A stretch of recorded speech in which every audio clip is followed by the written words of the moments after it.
We're talking bear markets. What are they? And where did that term come from? Because it's clearly not about a bear taking a stock in the woods. Well, it's believed to have its roots in the 18th century in London, where stock market speculators were doing their thing and speculating.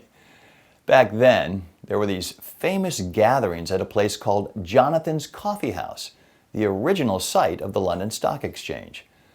Aside from sipping their cafe con leches, peppermint white chocolate mocha frappuccinos, and riffing on the price of tea in London, these folks would gather to discuss the stock market.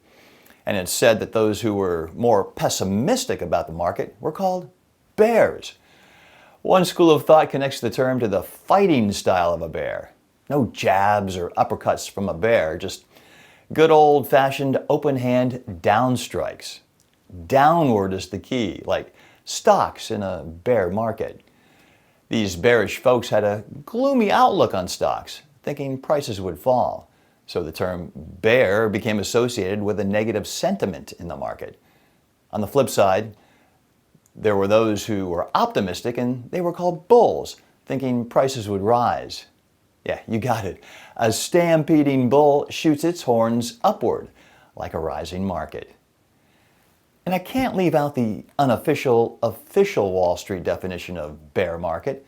It's when stocks are down in value 20% from recent highs.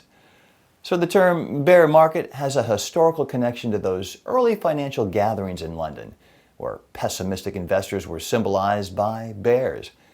It stuck around and is now part of our jargon-filled financial vocabulary. If you were able to bear all this, time to go get your latte.